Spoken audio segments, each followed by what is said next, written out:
Hello friends, welcome to the channel. I am Poonam Dua from Imend Education Academy of Literature. Today we are going to cover a very famous play by one of the prominent English writer, William Shakespeare. This is Antony and Cleopatra. Antony and Cleopatra is a tragedy in 5 acts by William Shakespeare, and the story concerns Mark Antony, a Roman military leader who is in love with Cleopatra, Queen of Egypt. The story portrays the conflict of love and responsibility. Let us start the video now and know about the story in detail. तो आज हम cover करने जा रहे हैं Antony and Cleopatra bye Shakespeare. इस video में मैं सारे इम्पॉर्टेंट पॉइंट्स और इस वीडियो के नेक्स्ट पार्ट में सारे इम्पॉर्टेंट एमसीक्यूज भी डिस्कस करूंगी।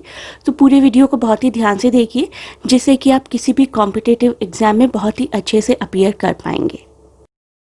Please do not forget to share and subscribe my channel. Let us concentrate on Roman plays by Shakespeare. क्योंकि आपको कई बार एग्जाम में क्वेश्चन आ जाता है कि इनमें से कौन सा रोमन प्ले है या कौन सा रोमन प्ले नहीं है।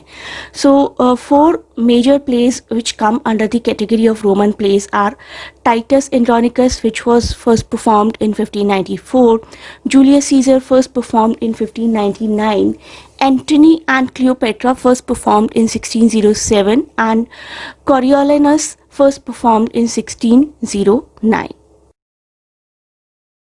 एंटनी एंड क्लियोपेट्रा को कई लोग जूलियस सीजर का ही एक कंटिन्यूशन या यू कैन से सीक्वल या यू कैन से पार्ट 2 भी कहते हैं, क्योंकि एंटनी और क्लियोपेट्रा के बहुत सारे कैरेक्टर्स जूलियस सीजर के कैरेक्टर से कहीं ना कहीं जुड़े हुए हैं। सो एंटनी एंड क्लियोपेट्रा वैसे तो एक ट्रेजेडी है रिटन बाय विलियम शेक्सपियर, और इस प्ले को सबसे पहले परफॉर्म किया गया था by the king's men at either Blackfriars theatre और द ग्लोब थिएटर। तो इन दो में से एक थिएटर माना जाता है। ग्लोब थिएटर तो was completely established by William Shakespeare in association, और इसकी जो फर्स्ट प्रिंट वर्जन आया था that was in the first folio which published in 1623.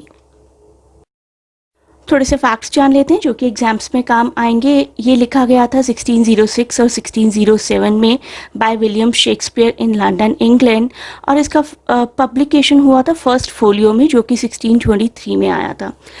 The full title is the tragedy of Antony and Cleopatra. Setting time है 40 से 30 BC तक का, और सेटिंग प्लेस है रोमन एम्पायर एंड इजिप्ट। अब characters को जान लेते हैं और कैरेक्टर्स की डिटेल हम स्टोरी के साथ साथ देखते रहेंगे। सबसे पहले बात करते हैं ट्रायमविरेट की। ट्रायमविरेट होता है एक पॉलिटिकल अलायंस बिटवीन 3 पीपल। तो इस स्टोरी में इस प्ले में ट्रायमविरेट है Antony, Caesar and लेपिडस।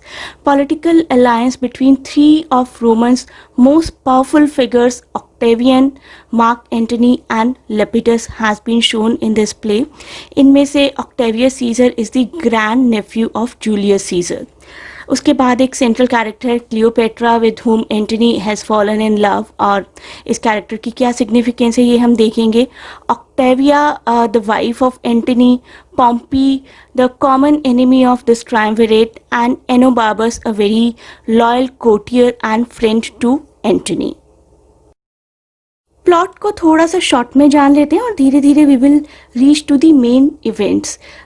Mini plot की अगर मैं बात करूं तो वो कुछ इस तरीके से होता है कि एंटनी, जो कि ट्रायमविरेट का एक पार्ट है, Antony is captivated by Cleopatra, queen of Egypt, और इनके बारे में गॉसिप और स्कैंडल्स चलते रहते हैं आसपास की। एवरीबडी थिंक्स कि Antony has stopped doing his duty as a king and he has been mesmerized by the charm of Cleopatra. Antony, a Roman politician figure and a general, and Cleopatra, queen of Egypt, and their affair leads to different plots of murders and different kind of battles. ट्रायमविरेट को थोड़ा सा और जानते हैं। मैंने आपको बताया था एंटनी, सीजर और लेपिडस, इन तीनों की जोड़ी मिलकर ट्रायमविरेट कहलाती है। हिंदी में हम इसको तिकड़ी भी कहते हैं। तिकड़ी वर्ड से शायद आप में से कई रीडर्स अवेयर होंगे। तो बात करते हैं इन तीनों की। इन तीनों ने डिफीट किया था जूलियस सीजर्स के असैसिन्स को, and they now rule the Roman empire as a triumvirate. Mark Antony, Octavius Caesar and Lepidus, having defeated Julius Caesar's assassins at Philippi, now rule the Roman Empire as a triumvirate. Antony और Cleopatra history के सबसे famous lovers में से एक हैं and however Antony is ageing he has become captivated by Cleopatra queen of Egypt and she is also a mother to Julius Caesar's son Caesarion. अब इस affair में एक सबसे बड़ी परेशानी ये है कि people are talking that Antony such a great warrior, such a great politician, such a great general has been neglecting his duty as a ruler. So the gossip and scandal that is creating both amongst Romans in Alexandria and at home in Rome give rise to kind of a dissension, kind of a friction between Octavius and Antony. So at present, Antony is completely captivated, mesmerized by the charm of Cleopatra, and at the same time, as the power of triumvirate is being challenged by a dissatisfied senator Pompey, you can say a common enemy of this triumvirate. तो Antony को भी इन सारी happenings के बारे में news मिलती है at the time when he is living with Cleopatra and he also hears a news that in Rome his wife Fulvia is dead. Antony is already married. So these two issues, these two news together force Antony to return to Rome and take up his responsibility as a triumvir again. तो Antony is back to रोम और जब वो Cleopatra से दूर है तब वो इतना ज़्यादा फैसिनेटेड और इतना ज़्यादा कैप्टिवेटेड नज़र नहीं आता है क्लियोपेट्रा से जितना क्लियोपेट्रा के सामने होने पर आता है। तो some kind of friction is already going on between Antony and Caesar, I have already told, और अपने रिलेशनशिप को ये दोनों स्ट्रेंथन करना चाहते हैं। In an attempt to strengthen the triumvirate and cement and make the relationship strong, his political alliance with Octavius following a quarrel, he agrees to marry Octavius' sister Octavia. तो Antony जी तैयार हो जाते हैं Octavius Caesar की sister Octavia से शादी करने के लिए, जो कि इन दोनों ट्रायम्वर्स के बीच में एक बॉन्ड बन के रहेगी। तो क्लियोपेट्रा तक भी ये न्यूज़ पहुंचती है that Antony is getting married, और वो टाइम भी आजकल के कुछ इंटरनेट के टाइम से कम नहीं था। किंग्स और क्वींस के इतने स्पाइज हुआ करते थे कि एक सेकेंड में उन तक सारी न्यूज़ पहुंच जाया करती थी। So the news derives Cleopatra into a jealous kind of rage.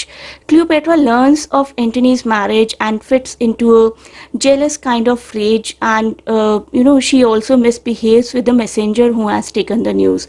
However, when a messenger delivers the word that Octavia is very plain, very simple, unimpressive, unattractive, not that intelligent as you are. So Cleopatra, after hearing this, becomes confident that she will win Antony back for sure.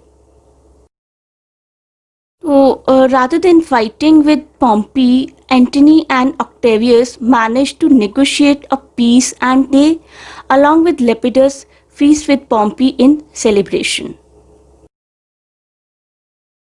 तो अब Antony and Octavia को अब भूल मत जाइए, Octavia scissor की sister और अब एंटनी की वाइफ है। दे लीव फॉर एथेंस, जहाँ पर एंटनी को जाने के बाद पता चलता है कि Octavius is planning and plotting something. Although उन सब का पॉम्पी के साथ एक पीस ट्रीटी है, लेकिन Octavius is planning to break that peace treaty and has taken arms against Pompey once more. And one more thing, he is plotting against Lepidus as well, the third member of triumvirate, and he is also being very critical of Mark Antony these days. तो ये तीनों facts mark Antony को थोड़ा सा भड़का देते हैं and he prepares to war against Octavius. तो Antony goes to Cleopatra again and they prepare for a war. Octavius को पता चलता है कि Antony has return to Alexandria and living with Cleopatra, even crowning themselves and their children as kings and queens. And Octavius declares war on Egypt, and despite warnings not to fight at sea, Antony agrees that the two will meet at sea for a battle at Actium. यहाँ पर एनोबार्बस का role आता है। एनोबार्बस जो कि बहुत ही close friend भी है एंटनी का। Enobarbus, not only Enobarbus but many other specialists समझाने की कोशिश करते हैं एंटनी को कि sea war is not a good idea. Antony's forces are not as well equipped to take to the sea as Caesar's forces are. Caesar's men, he says, are experienced and his ships are light and swift. By comparison, Antony's forces have been hastily drawn together and many of them are inexperienced in battle. Antony को बहुत समझाया जाता है कि sea war ना करे but he doesn't listen to anybody और Egyptian ये फाइट करते हैं. The Egyptians under Antony's command lose when he deserts the battle to follow Cleopatra's fleeting ships. तो क्लियोपेट्रा ने भी इस वॉर में एंटनी के साथ पार्टिसिपेट किया था और क्लियोपेट्रा अचानक से अपने शिप्स को मोड़कर वापस चली जाती है और instead of fighting like a general, like a valiant person, Antony prefers to follow Cleopatra rather than fighting. In the battle, Cleopatra's ship flee from the Roman fleet and Antony is defeated. Antony is ashamed and in despair, in sadness at his own unsoldierly behavior. तो Antony को बहुत ही दुख हो रहा है कि उसने battle field पर किस तरीके से बिहेव किया और क्लियोपेट्रा ने उसको किस तरीके से ह्यूमिलेट किया. So humiliated by his love and humiliated by his recent defeat, Antony eventually chooses to fight Caesar on land. लेकिन अब प्रॉब्लम यह है कि एंटनी की आर्मी का ही एंटनी के अंदर फेथ खत्म हो चुका है. एनोबाबस भी एंटनी को डिजर्ट कर देता है and he goes to Caesar's army, leaving Antony very saddened but not angry. Enobarbus is overcome with guilt for his betrayal of Antony and dies in the story eventually alone in his grief, in his pain. At the battle Cleopatra's men flee abandoning Antony. Cleopatra के लोग फिर से वहाँ से चले जाते हैं और एंटनी को अबंडन कर देते हैं. अब क्लियोपेट्रा को बहुत डर लगता है कि Antony will be very angry over me. Fearing Antony's anger, Cleopatra takes a refuge in her monument. अपने एक मॉन्यूमेंट, अपने एक टूम के अंदर चली जाती है वो. When Antony fears that Cleopatra has betrayed him to Caesar. और एंटनी को ऐसा लगने लगता है कि क्लियोपेट्रा कहीं सीजर से तो नहीं मिल गई और मेरे अगेंस्ट ही कुछ प्लॉट तो नहीं कर रही है. तो क्लियोपेट्रा कुछ फॉल्स वर्ड्स भिजवाती है एंटनी की तरफ दैट शी इज़ डेड. तो क्लियोपेट्रा को ऐसा लगता है कि मैं ये शो कर दूंगी कि मेरी डेथ हो चुकी है तो एंटनी का सारा प्यार फिर से जाग जाएगा मेरे लिए and he will come back to me. तो ऐसी न्यूज़ के बाद डेवस्टेट होना तो बनता ही है. Antony is devastated by the news and resolves to die himself. He falls on to his sword and is badly wounded. Messenger आता है क्लियोपेट्रा की तरफ से और एंटनी को सारी सच्चाई बता देता है कि क्लियोपेट्रा की डेथ नहीं हुई है.